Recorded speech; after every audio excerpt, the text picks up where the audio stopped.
CPS नियुक्ति मामले में हाई कोर्ट ने खारिज की सुक्खू सरकार की एप्लीकेशन।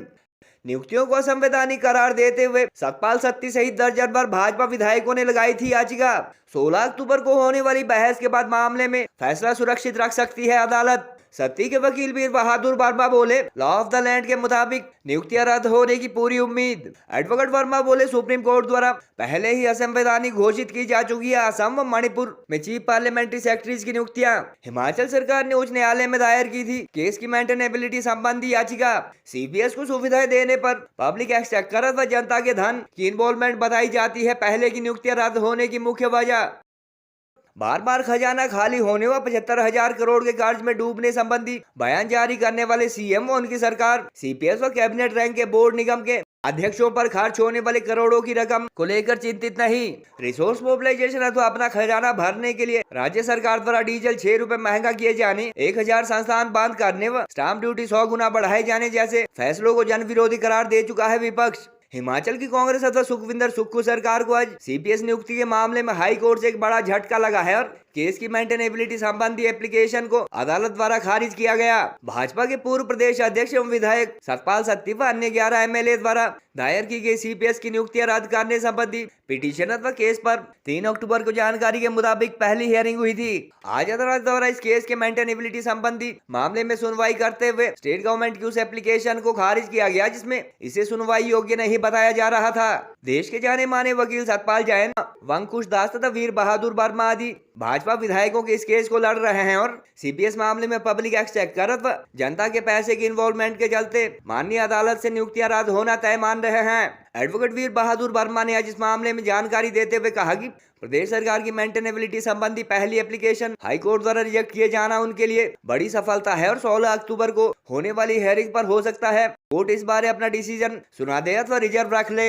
उन्होंने कहा कि ऐसे मामले में सुप्रीम कोर्ट के डिसीजन को लॉ ऑफ द लैंड माना जाता है और एससी द्वारा पहले ही असम व मणिपुर राज्य में सीपीएस की नियुक्तियों को रद्द किया जा चुका है। मुख्य संसदीय सचिव मामले में आज कोर्ट के इस फैसले से पहले ही गत सप्ताह सीपीएस सुंदर सिंह अपनी फॉर्च्यूनर गाड़ी लौटा चुके हैं। हालांकि मेन स्ट्रीम मीडिया के अनुसार उनके गाड़ी लौटाने का इस केस से कोई संबंध नहीं है और उनके समर्थक उन्हें मंत्री पद का दावेदार मानते हैं। चर्चा इस बात के है कि गत दिसंबर माह में सत्ता संभालने के बाद से लगातार प्रदेश के 75,000 करोड़ के कर्ज में डूबने व आर्थिक बदहाली का रोना रो रही सुक्खू सरकार सीपीएस की नियुक्तियां रद्द होने से 5 साल में बचने वाले करोड़ों के बजट की तरफ भी ध्यान नहीं दे रही है और उल्टे इन नियुक्तियों को बचाने के लिए कोर्ट में पहुंच गई। सीपीएस के अलावा प्रदेश सरकार द्वारा कैबिनेट रैंक के सलाहकार व बोर्ड निगम अध्यक्ष की फौज पर भी सालाना करोड़ों खर्च किए जा रहे हैं और हिमाचल जैसे छोटे राज्य में उप मुख्यमंत्री बनने से भी सरकारी खजाने पर बोझ पड़ना तय है। अपनी आमदनी बढ़ाने तो रिसोर्स मोबिलाइजेशन के लिए कांग्रेस सरकार द्वारा डीजल 6 रुपए से ज्यादा महंगा किए जाने, 1000 के करीब संस्थान बंद करने व स्टाम्प ड्यूटी 100 गुना बढ़ाए जाने जैसे उपायों को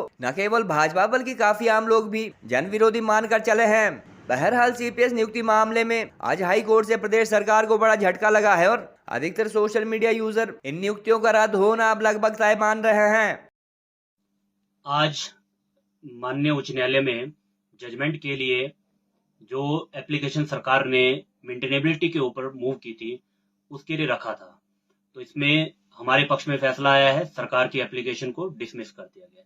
जैसा कि हमें अवगति है कि ये सीपीएस की नियुक्तियों को लेके सतपाल सत्ती और अन्य जो 11 विधायक हैं, टोटल 12 विधायकों को ने ये केस को चैलेंज किया है। सीपीएस की जो नियुक्तियां हैं उन्हें चैलेंज किया है। तो पिछली बार जब 3/10 को मुद्दा कोर्ट के समक्ष लगा, उस दिन इस मेंटेनेबिलिटी की एप्लीकेशन के ऊपर आर्गुमेंट हुए। बहुत लंबा कोर्ट ने इसे आर्गुमेंट को सुना और आज जो इसके ऊपर फैसला आया है उस फैसले में कोर्ट ने ये माना है कि ये पिटीशन मेंटेनेबल है। अब 16/10 के लिए मुद्दा ऑलरेडी उस दिन डेट फिक्स थी। 16/10 को हमने कोर्ट के समक्ष ये प्रेयर की थी कि जो इंटरिम एप्लीकेशन है उसको सुन लिया जाए। 2 मिनट के लिए मान लो कि अगर कोर्ट इस नतीजे पे पहुंचता है कि इन सीपीएस की नियुक्तियों के ऊपर रोक लगनी चाहिए, तो जैसा मैंने अन्य चैनलों के माध्यम से भी पहले ये कहा है कि इसमें पब्लिक एक्सचेकर इन्वॉल्व है और जब ये सुप्रीम कोर्ट का लॉ है तो सुप्रीम कोर्ट का जो कानून है वो लॉ ऑफ लैंड होता है, तो उससे परे कोई बड़ा कोर्ट नहीं है। तो जैसे कि असम में और मणिपुर की जो जजमेंट्स हैं जिसमें माननीय सर्वोच्च न्यायालय ने ये माना है कि ये जो नियुक्तियां हैं सीपीएस की ये अनकॉन्स्टिट्यूशनल है, इलीगल है। तो इसी तरह से इसी को बेस बनाते हुए हमने सतपाल सत्ती जी और अन्य विधायकों के माध्यम से सीपीएस की नियुक्तियों को चैलेंज किया है।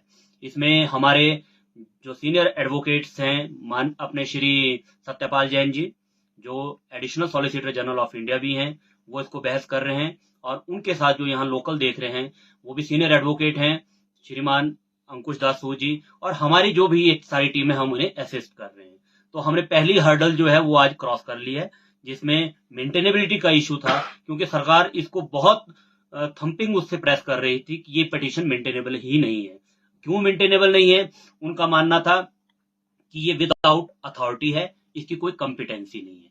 विदाउट अथॉरिटी का मतलब ये हुआ कि पिटिशनर इसमें जैसे कि 12 थे, 12 पिटिशनर थे, तो हमने सतपाल सत्ती जी के ही माध्यम से इसको फाइल किया था। तो उनका मानना था, उनका ये तर्क था कोर्ट में कि इसमें 12 के 12 जो अपने पिटिशनर्स हैं उनके एफिडेविट्स अटैच होने चाहिए थे इनिशियली रिट के साथ, पर हमने उसको क्योर कर दिया था। वो क्योरेबल थी क्योंकि ये कोई इलेगलिटी नहीं थी, ये इरेगुलरिटी थी, और इरेगुलरिटी किसी भी टाइम पे क्योर हो सकती है। ऐसा हमने कानून के माध्यम से कोर्ट को समझाया, और आज कोर्ट ने हमारी बात को ध्यान में रखते हुए हमारे पक्ष में फैसला सुनाया है। अब 16/10 को देखते हैं कि अब जब हम आर्गुमेंट करेंगे कोर्ट किस नतीजे पे पहुंचता है। वैसे हम आश्वस्त हैं। क्यों आश्वस्त हैं? क्योंकि हमारे पास हमारे हाथ मजबूत हैं सुप्रीम कोर्ट की रूलिंग को लेके। इसी तरह से हो सकता है कि 16/10 को जब फैसला आए या 16/10 को जिस दिन बहस हो उस दिन कोर्ट फैसला सुनाए, या हो सकता है कि कोर्ट अपना फैसला रिजर्व रखे।